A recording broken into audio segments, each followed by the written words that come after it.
매일매일 하루하루가 굉장히 활동하기 힘든 대리 속에 우리가 살아가고 있습니다. 제가 운전을 하면서 라디오를 틀었는데 여름 노래가 나오는 것이 아니라 겨울바다를 연상하는 그런 노래소리가 흘러나왔습니다. 아마도 라디오를 듣는 청취자가 어떻게 하면 이 무더위를 좀 이길 수 있을 것인가 그런 생각을 하다가 겨울을 생각하고 겨울 노래를 신청하면 조금 도움이 되겠다 싶어서 아마 그렇게 했다는 생각이 듭니다. 첫머리가 괜찮습니다. 이렇게 연일 무더위가 지속되면 우리는 매사에 힘들고 또 일하기가 어렵고 의욕이 떨어질 수도 있습니다. 그럼에도 불구하고 우리 주변에는 여전히 열심히 땀을 흘리며 자기의 일을 하는 이런 사람들이 여전히 많이 있습니다. 지난 목요일 만 12시 정오에 우리 교회 이석기 집사님, 조정실 권사님 둘째 아들 종현군이 서울 강북구 미아동에서 운영하는 피자샵에 신방을 했습니다. 왜 하필 나 뜨거운 12시냐? 일부러 그런 건 아니고 12시에 문을 열기 시작해서 하루 종일 땀을 흘리고 저녁 밤 12시에 문을 닫습니다. 가서 잠깐 말씀을 나누고 함께 기도하고 점심은 무엇을 먹었을까 같아요, 여러분? 당연히 피자집에 갔으니까 맛있는 피자를 먹었습니다. 나 피자를 먹으면서 왜 이 피자가 맛있을까? 보았더니 처음에 반죽부터 시작해서 사람이 직접 손으로 하는 수제 피자이기 때문에 그렇게 맛이 있었습니다. 이 무더운 여름에 열심히 직원 2명과 함께 땀을 흘리고 있는 그 모습이 참 보기가 좋았습니다.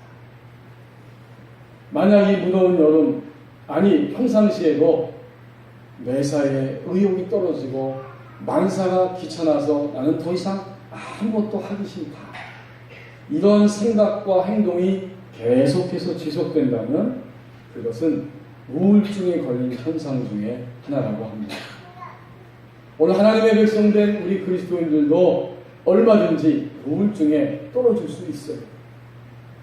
그리스도인들이 우울증에 걸리면 우울증적 증상이 드러나면 나는 하나님의 사랑을 결코 믿을 수 없다. 하나님이 나를 사랑하신다는 사실을 나는 결코 확신할 수 없다. 하나님의 사랑에 대한 체험이 점점 적어집니다. 그런 거로 내가 하나님의 사랑이 없기 때문에 나에게 가족과 이웃을 향해서 하나님의 사랑을 흘려보낼 수도 없습니다. 이런 상태가 계속해서 지속된다. 그것이 바로 우울증적 현상이라고 하는 사실을 우리는 느낄 수 있습니다. 현실의 문제가 너무나 크다 보니까 결코 하나님이 나를 사랑한다는 것, 내가 하나님의 사랑 안에 있는 존재라고 하는 사실 믿을 수 없고 체험할 수 없다. 그래서 나도 감당하기 힘들기 때문에 가족, 이웃, 다른 사람을 결코 나는 사랑할 수 없다. 이게 뭐예요? 이것은 결코 나쁜 것은 아닙니다. 다만 그것은 가난한 상태입니다. 오늘 우리에게 주신 잠언 18장 23절 상반절 말씀을 보십시오. 신앙적으로 가난한 상태가 있습니다. 상반절에 보면 가난한 자는 이라고 말씀합니다. 물론 이 가난한 자는 글자 그대로 살림살이가 넉넉하지 못한 상태, 바로 그것이 가난입니다. 잠언서는 일반적인 의미의 말씀, 그리고 하나님께서 우리에게 주시고자 하는 신앙적인 영적인 의미의 말씀, 이 두 가지 면을 가지고 우리에게 다가오는 말씀이 바로 잠언서의 말씀입니다. 잠언이라고 하는 말 자체는 가르쳐서 훈계하는 말입니다. 그러므로 이 잠언은 비교하여 주면서 또는 아주 웃음거리를 제공해주는 예를 통해서 그리고 비유적으로 말해주면서 하나님을 경외하고 하나님과의 관계성이 올바른 상태에 있는 건강한 그리스도인의 삶, 경건한 그리스도인의 삶을 가르쳐주는 지혜의 책이 바로 잠언서입니다. 잠언서에는 재미난 말씀들이 종종 나와요. 이 여름에 대표적으로 우리가 게을러지기가 쉽습니다. 너무 덥다 보니까. 잠언서에 보니까 게으름에 대한 말씀이 여러 군데 나오는데 두 군데만 찾아보면 이렇습니다. 잠언 19장 24절 말씀, 게으른 자는 자기의 손을 그릇에 넣고도 그것을 입으로 올리기를 괴로워하느니라. 잠언 26장 13절 말씀, 게으른 자는 길에 사자가 있다, 길거리에 사자가 있다, 거리에 사자가 있다 하느니라. 여러분은 별로 재미없으신 것 같아요. 일부 예배 때 이 말씀을 하니까 어떤 분이 삐삐거리면서 웃으시다고요. 아마 자기 모습이었나 봐요. 이것을 일반적으로 보면 게으른 사람의 핑계대는 모습, 그리고 그의 마음 상태를 보여주는 말씀이면서 영적으로, 신앙적으로 이 말씀을 보면 여전히 하나님을 믿으면서도 하나님의 말씀대로 살지 않는 핑계를 끊임없이 댈 수밖에 없는 그 연약함, 겉사람이 아니라 속사람의 그 미성숙함, 이것을 비춰주는 말씀입니다. 이제 오늘 우리에게 주신 18장 23절 상반절을 보십시오. 가난한 자는 글자 그대로 가진 것이 없어서, 물질이 적어서 가난한 사람입니다. 그런데 신앙적으로 보면 하나님의 사랑이 느껴지지 않고 체험되어지는 것이 적기 때문에 나는 하나님이 나를 사랑하시는지 확신할 수가 없다. 그렇기 때문에 가족과 이웃과 다른 사람들에게 하나님의 사랑을 흘러보내지 못하면서 살아가는 이런 사람을 비유적으로 보여주시는 말씀입니다. 신앙적으로 가난한 상태가 분명히 있습니다. 이제 23절 중반절을 보십시오. 발견한다면 절박감을 가지고 하나님께 달려갑니다. 23절 중반절에 간절한 말로 구한다. 간절한 말로 구하여도 먹을 것이 없기 때문에, 지금 당장에 먹을 것이 공급되지 않으면 내가, 나의 가족들이, 자녀들이 굶어 죽을 수밖에 없기 때문에 애절한 마음을 가지고 부자에게 달려갑니다. 부자가 이 말을 들어줄 것인가? 부자가 과연 어떤 반응을 보일 것인가? 이건 둘째 문제예요. 다만 내가 너무나 절박하기 때문에 부자에게 달려가서 간절한 말로 애원합니다. 현대인들이 우울증에 많이 걸린다고 하는데 내가 우울증에 걸렸을까? 자가 진단하는 체크리스트, 그것이 있습니다. 전문가들마다 좀 항목이 약간 다르기도 하지만 비슷비슷한데 11개의 질문을 던지고 여기에 대답을 했을 때에 그것을 가지고 진단하는 그러한 이야기입니다. 사소한 일에 신경이 쓰이고 걱정거리가 많다.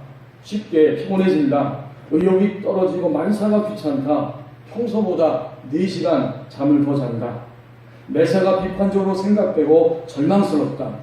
내 처지가 초라하고 죄의식에 사로잡힌다. 잠을 설치고 수면 중에 자주 깬다. 입맛이 바뀌고 한 달 사이에 체중이 5% 이상 변했다.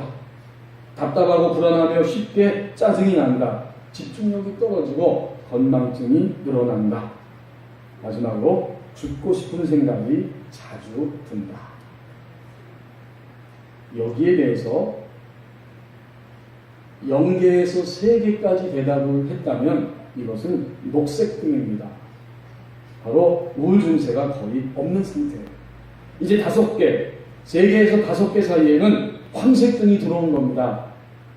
가벼운 우울증 상태라고 말합니다. 어떤 분이 이 질문에 대해서 6개 이상 예스라고 대답했다면 이것은 빨간불이 들어온 거예요. 적색등. 심한 우울증 상태이고 자살 충동이 2주 이상 계속 그 마음에 일어난다면 재빠르게 전문가를 찾아가서 전문의와 상담이 필요하다.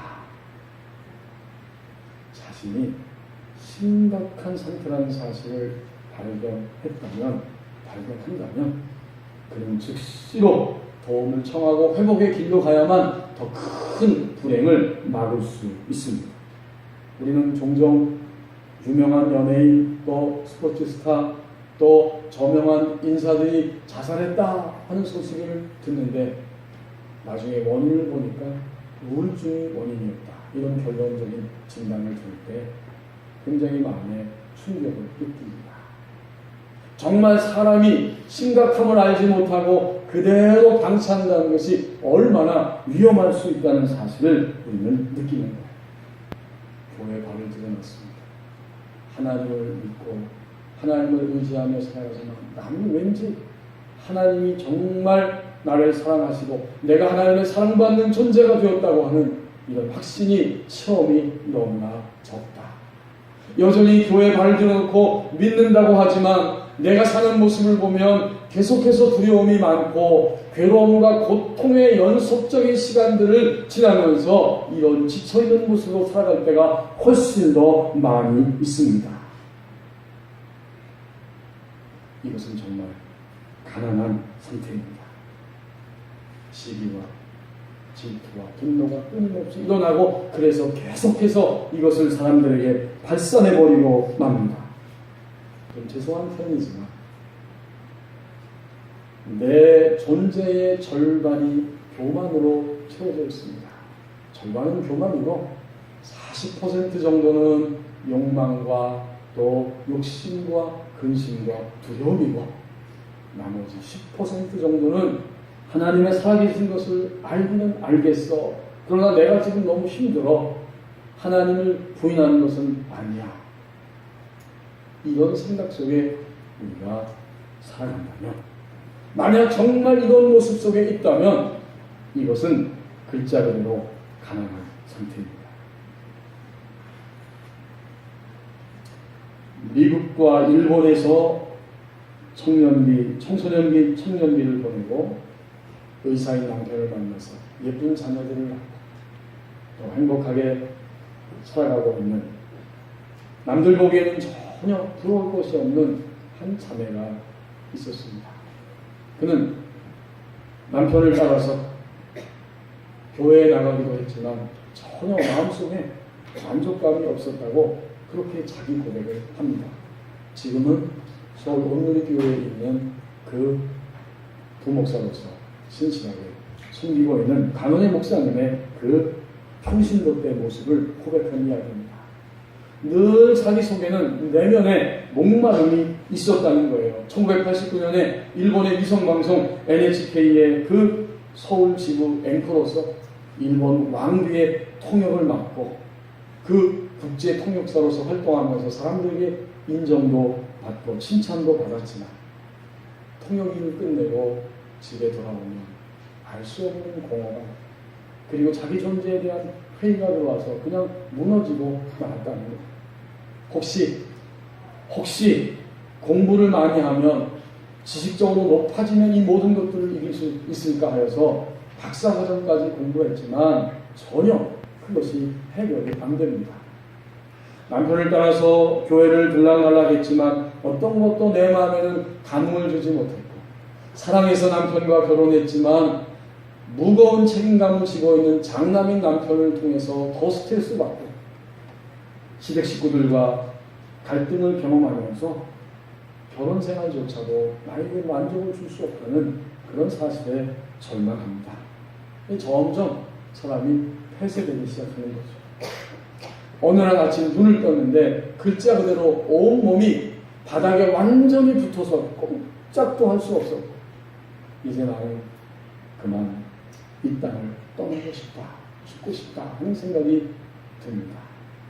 그런 생각 속에 막 눌려있는데 한쪽에서 이러다가 내가 정말 내 인생을 끝내고 죽는 것이 아닌가 싶어서 온 힘을 다해서 절규하면서 외마디의 비명을 질렀답니다. 하나님, 당신이 정말 살아계시다면 한번 나와봐 주세요. 당신이 살아계시다면 나를 도와주세요. 이렇게 절규하는 그 목소리를 하나님은 결코 외면하지 않으셨다는 거예요. 그날 간신히 남편과 함께 예배당에 갔는데 예배하면서 말씀을 들으면서 하나님이 살아계시고 하나님이 자기를 사랑하신다는 사실을 생생하게 보여주셨습니다. 정말 아멘입니다.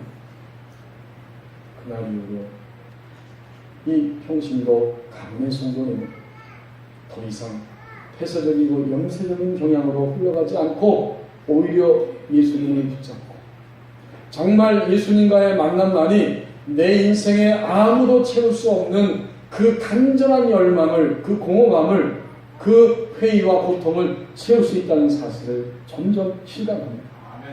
하나님 앞에 매일 시간을 정해놓고 1시간 이상씩 부르짖는 기도를 통해서 주님과의 친밀한 삶이 시작되었고 그것이야말로 자신의 인생에서 가장 커다란 축복이라고 하는 사실을 깨달았다고 고백합니다. 자신의 가난한 상태를 발견하고 하나님께 달려간 사람의 생생한 모습입니다. 성도 여러분, 발견한 자는 절박감을 가지고 하나님께 달려갑니다. 이제 23절 하반절을 보십시오. 신앙적으로 점점 부유한 자가 있다고 말씀합니다.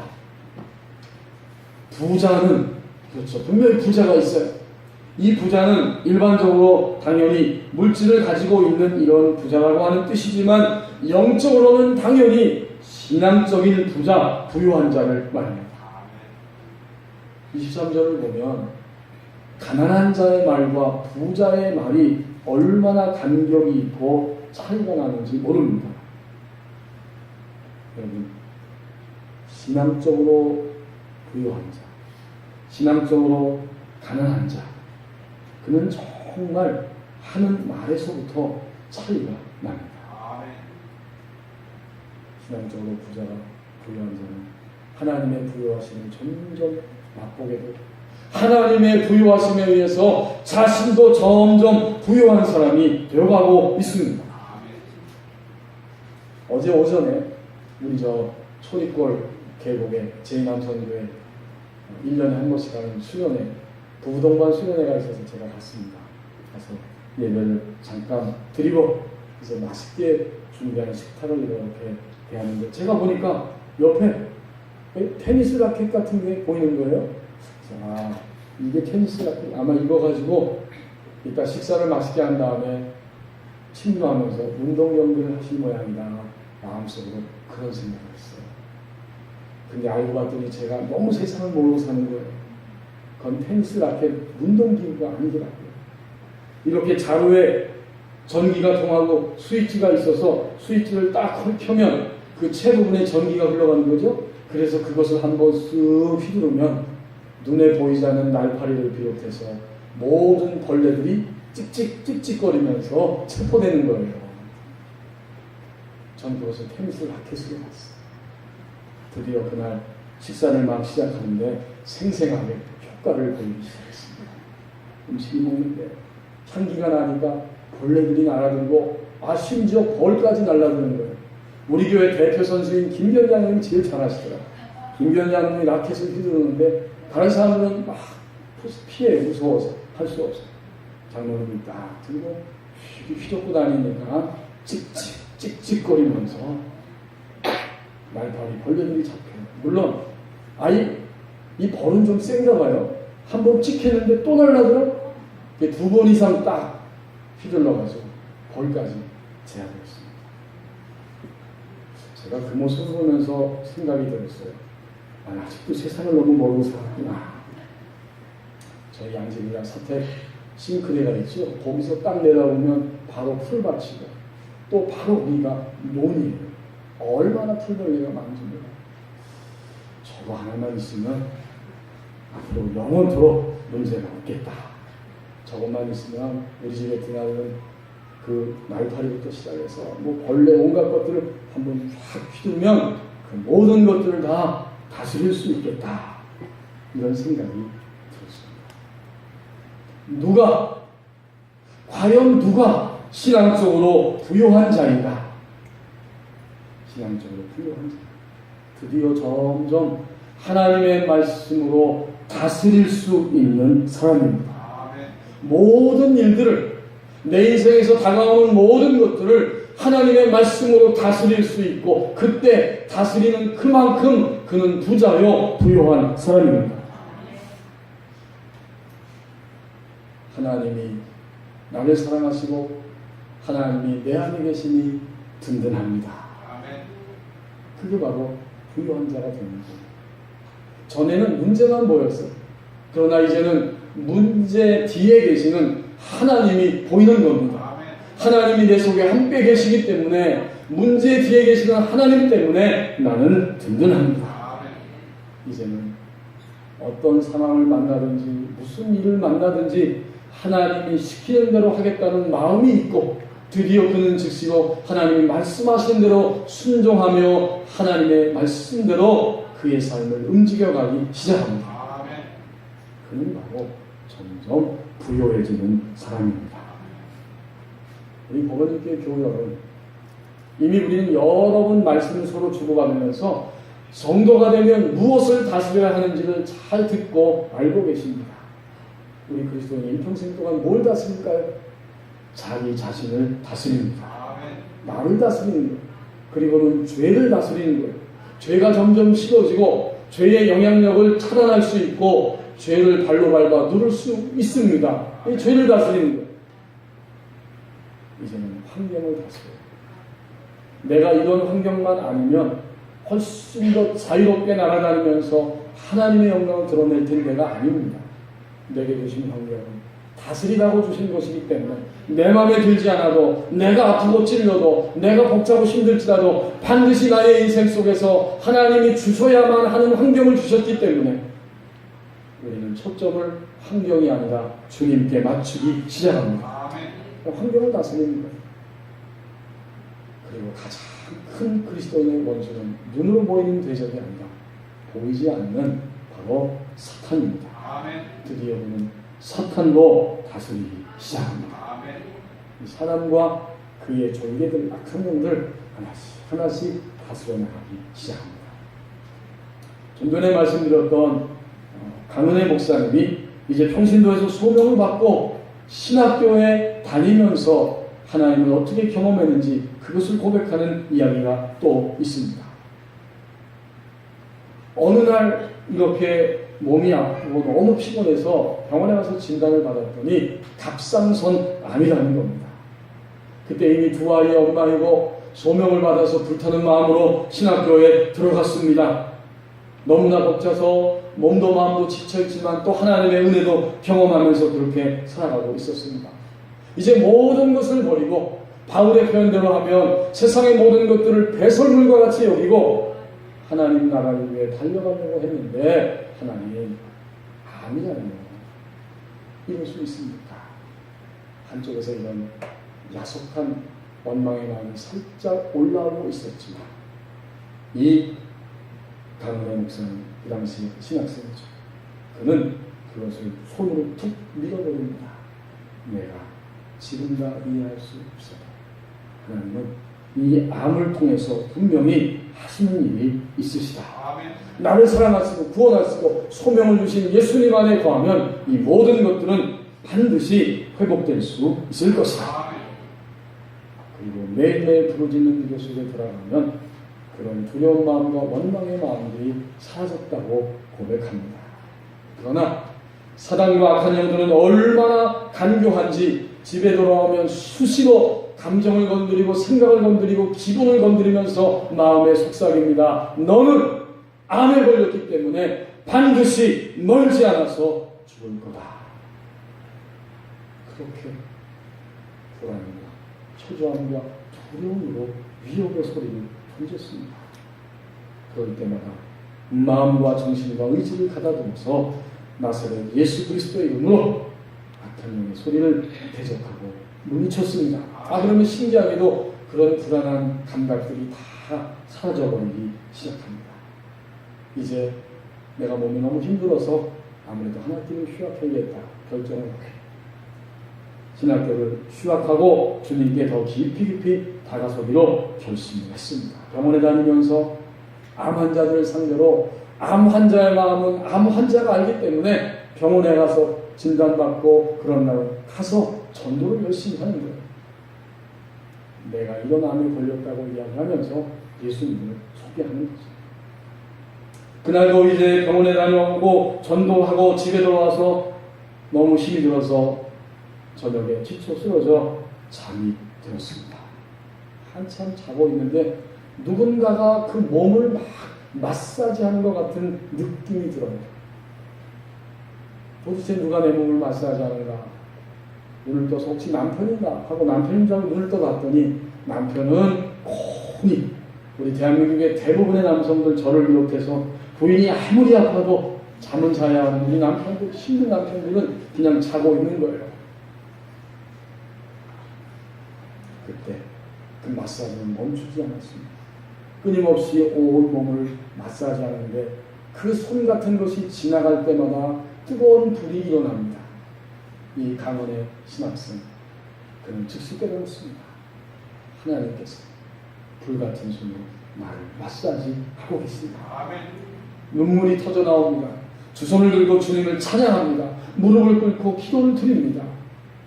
계속해서 주님은 온몸을 뜨겁게 불로 마사지를 해주십니다. 마치 그분의 표현대로 고백대로 하면 경락 마사지를 받는 것처럼 온몸이 뜨거우면서도 시원합니다. 그렇게 기도하면서 마사지를 받으며 쓰러져 다시 잠이 들었는데 한참 자다 보니까 마사지가 느껴지지 않아요. 눈을 번쩍 떠서 시계를 보니까 새벽 5시입니다. 그날 아침 일어났더니 온몸이 다 땀에 젖어 있었습니다. 하나님께서 손을 대셔서 불같은 치유의 능력으로 역사해 주셨습니다. 이제 그 치유 마사지를 받고 난 그날 그는 3km를 조깅할 수 있었다고 말합니다. 여러분이 갑상선 종양이 오면 특징이 엄청 피곤하다는 거래요. 먹어도 피곤하고 쉬고 있어도 피곤하고 피곤해서 견딜 수 없어요. 근데 그날 이후에 3km를 조깅할 수 있을 만큼 하나님이 그 몸을 그렇게 치유해 주셨고 이제 병원에 가서 하나님의 방법은 또 수술을 받게 하는 방법이었습니다. 그날 이후에 지금 10여 년 전의 일이지만 너무나 건강해서 하나님께 영광을 돌린다고 고백합니다. 자신을 다스리고 죄를 다스리고 환경을 다스리고 마귀를 다스리며 그날 이후로 사용할 수 있었습니다. 여러분 신앙적으로 점점 부요한 자가 있다고 말씀합니다. 이제 마지막 부분 23절 끝부분을 보십시오. 그는 엄한 말로 대답할 수 있다고 말씀합니다. 부자는 어떤 자인가 봤더니 그는 엄한 말로 대답하느냐. 결코 중간지대가 없어요. 애매한 말이 없고 하나님 앞에서 예와 아니오를 분명히 말할 수 있습니다. 아멘. 이 당시에 가난한 자와 부자는 아주 현격하게 차이가 있던 시대입니다. 가난한 자는 간절한 말로 애원하며 달려가지만 부자는 이미 부족한 것이 없기 때문에 남의 호의를 받을 필요가 없기 때문에 자기에게 찾아온 가난한 자를 향해서 결코 좋은 말로 하지 않고 함부로 마구 대하는 거예요. 불행스럽게도 이 가난한 자가 부자를 찾아가서 그토록 애원하고 간절히 매달리지만 그에게 돌아오는 것은 아주 거친 소리밖에 없습니다. 이것이 그 당시의 실상이에요. 자, 바로 이 장면을 상상해 보십시오. 부자가 가난한 자를 이렇게 다루고 있습니다. 바로 그런 장면이 오늘 23절 끝부분이에요. 부자는 누구인가? 엄한 말로 대답할 수 있는 사람이라고 말씀합니다. 신앙적으로 부자가 되고 부유해질 때 그는 엄한 말로 단호하게 대답할 수 있습니다. 그러므로 이 말씀의 의미를 우리는 분명히 더 깊이 깨달을 수 있습니다. 결국 신앙적으로 부유한 자는 누군가 봤더니 엄한 말로 단호하게 대답하는데 기준이 분명해져서 하나님께 속한 영역과 하나님 바깥에 있는 영역에 대해서 단호하게 엄하게 말할 수 있는 사람입니다. 아멘. 그렇게 대답할 수 있는 사람, 그가 부유한 자입니다. 우리 교회 어떤 성도님이 저에게 목사님, 제가 일할 때에 한 몫을 단단히 챙길 수 있었지만 결코 부정한 방법으로 뇌물을 받거나 다른 방법으로 저는 돈을 취할 수는 없었습니다. 매달 제게 지급되는 월급은 내 노동의 대가이기 때문에 내가 정당하게 그것을 붙잡았지만 그 외에 다른 어떤 돈들도 나는 결코 취하지 않았습니다. 예, 여러분, 우리나라도 지금 김영란법이 통과되었지만 여러 말들이 많고 보완해야 된다, 뭐 이런저런 의견들이 많이 있잖아요. 아마도 이 문제는 인류가 지속되는 한 끊임없이 일어날 수밖에 없는 문제일 것입니다. 하나님의 사람은 하나님에게 속한 영역과 하나님 바깥에 있는 영역을 뚜렷하게 구분할 수 있습니다. 그리고 엄한 말로 그것을 아니오라고 말할 수 있는 사람입니다. 그는 비록 가난할 수도 있고 실질적으로 그는 비록 세상에서 바보라고 취급받을 수 있지만 하나님이 기뻐하시고 하나님이 그 인생을 반드시 책임져 주십니다. 이렇게 엄한 말로 대답할 수 있는데 영역을 분명히 알고 기준을 가지고 살아가는 자가 부자이고, 두 번째 또 한 가지가 있습니다. 넘어섰는가의 문제입니다. 유혹을 넘어섰는가, 거짓됨을 넘어섰는가, 이것이 바로 부자가 엄한 말로 대답해야 할 영역입니다. 그는 유혹을 넘어섭니다. 그리고 거짓을 넘어설 수 있게 됩니다. 여러분, 우리 물질이 평생 동안 쉽지 않잖아요. 물질은 우리는 굉장히 유혹을 많이 합니다. 우리 그리스도인들이 11조를 드려야 되는데 이 11조가 쾌쾌 묵은 옛날 구약성경의 이야기지 지금 시대에 무슨 11조야 이럴 수도 있습니다. 또 지난달에 너무 힘들어서 11조를 못 드렸기 때문에 죄책감에 빠진 분들도 계십니다. 괜찮습니다. 지난달에 못 드리셨으면 이번 달부터 다시 드리시면 되는 것입니다. 여러분, 11조는 내 모든 소유권이 내 생명을 비롯해서 내 인생 전체가 아버지 하나님 아버지의 것입니다. 이것을 고백하기 때문에 드릴 수 있는 실천적인 영역이 바로 11조예요. 물론 나머지 9개도 다 하나님 우리 아버지의 것이죠. 하지만 하나님 얼마나 자비로우신지, 내가 나에게 속했고 내가 너를 붙잡고 있다는 사실, 이 축복의 관계를 가지고 일생을 살아가도록 연약한 우리들에게 10개 중에 하나만을 요구하십니다. 그리고 그 하나를 하나님 앞에 드릴 때 하나님 그 인생을 붙잡으시고 그것을 통해서 축복해 주십니다. 하나님이 11조를 통해 축복을 약속하셨고 축복하십니다. 오늘 예배하는 우리는 이미 축복을 받았습니다. 어떻게 하냐? 이 험한 세상에서 오늘 이 자리까지 나와서 지금 이 시간 예배하고 있다는 것이 바로 축복의 증거입니다. 오늘 우리 교회 성도님 이야기를 자주 하게 됩니다. 우리 어떤 여집사님이, 목사님, 저는 이제 하나님 앞에 헌금하는 것이 하나도 아깝지 않아요. 전에는 제가 예수님 믿고 헌금하는 것이 부담스럽고 좀 힘들었는데 이제는 정말 하나님 앞에 11조 드리고 감사하여서 물질 드리는 거 하나도 아깝지 않습니다. 모든 것이 다 하나님의 것입니다. 그 집사님이 저희 그런 말씀 하시더라고요. 제가 감동이 됐습니다. 물질의 영성이 세워졌습니다. 계속해서 세워지는 가운데 있습니다. 이 물질의 유혹을 그는 지금 넘어서고 있는 겁니다. 부유한 자는 유혹을 넘어섭니다. 이것이 바로 부유한 자들의 나타나는 특징입니다. 모습이에요. 자, 두 번째는 이제 이 거짓의 문제가 있습니다. 정말 나는 거짓을 넘어섰는데 거짓의 문제가 있어요. 오늘 나는 이 땅에 살면서 하나님이 나와 함께 평생 동안 살게 하신 나의 아내를 사랑하는가, 나의 남편을 사랑하는가, 자녀들을 사랑하는가, 함께 신앙생활하는 우리의 목장 식구들, 우리 성도들을 진정으로 내 눈에서 매일 보여지는 사람들을 사랑하고 있는가, 아니면 단지 그들을 이용하고 있는 것일까? 더 나가서 그들을 대충 대하고 있는 것일까? 바로 이 거짓의 문제, 이것을 넘어설 수 있어야 됩니다. 신앙적으로 부유한 자는 분명히 유혹을 넘어서고 거짓을 넘어서는 사람입니다. 넘어설 수 있고요, 넘어설 수밖에 없습니다. 그는 아주 엄한 말로 대답합니다. 나는 하나님의 영역을 선택한다. 나는 유혹과 거짓의 문제를 넘어섰다. 여기서 중요한 것이 또 하나 있습니다.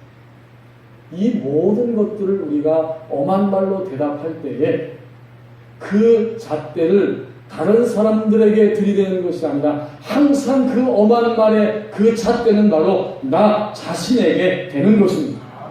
여러분, 다른 사람한테 그 잣대를 들이댈 필요 없어요. 저 사람이 넘었는가 안 넘었는가에는 두 번째 문제입니다. 이거는 내가 과연 분명히 영역을 구분할 수 있고, 내가 오늘 분명히 그동안 거짓과 유혹을 그것을 넘어서고 있는가. 여기에 대해서 단호한 말로 묻고 단호한 말로 대답할 수 있는 나 자신이 되어야 합니다. 로마 황제가 통치하던 초대교회 시절에는 로마의 통치권이 미치는 모든 길거리에서 사람들이 마주치게 되면 그들이 먼저 한 사람이 인사를 하면서 로마 황제를 항상 의식하면서 말했습니다. 가이사가 주님이십니다. 이렇게 인사를 건네면 그 다음 사람은 맞습니다. 가이사가 바로 나의 주님이십니다. 라고 대답을 했습니다. 자, 그런데 이 신실한 그리스도인들은 점점 믿음 안에서 부유해지기 시작하니까 길거리에서 낯선 사람들과 마주쳤을 때에 그들의 반응은 전혀 다르게 나타날 수밖에 없습니다. 가이사가 주님이십니다 라고 인사를 상대방이 건넬 때 아니요, 나의 주님은 예수 그리스도 한 분뿐입니다. 단호하게 그렇게 대답을 했습니다. 이것이 점점 발각되고 점점 범위가 넓어지다 보니까 초대교회 그리스도인들은 로마 군대에 의해 잡혀가게 되고, 그리고 로마의 원형 경기장까지 끌려가서 죽음의 위호 앞에 놓이게 되었습니다. 초대교회 그리스도인들은 엄한 말로 대답할 수 있는 사람들이었습니다. 부유한 자, 그는 엄한 말로 대답할 수 있다고 말씀합니다. 이제 오늘이 8월 14일, 내일은 8월 15일 광복 71주년 되는 날입니다. 우리 대한민국, 우리 국가가 살 수 있는 유일한 길이 있다면 교회와 그리스도인들이 신앙적으로 부유한 자가 되는 길, 바로 그것밖에 없습니다. 여러분, 신앙적으로 가난한 상태가 있습니다. 발견한다면 절박감을 가지고 하나님께 달려갑니다. 신앙적으로 점점 부유한 자가 있다고 말씀합니다. 그는 엄한 말로 대답할 수 있다고 말씀합니다. 신앙이 부유해질 때, 신앙이 부유해질 때 내가 살고, 가정이 살고, 이 민족과 이 국가가 살아날 수 있습니다. 기도하겠습니다.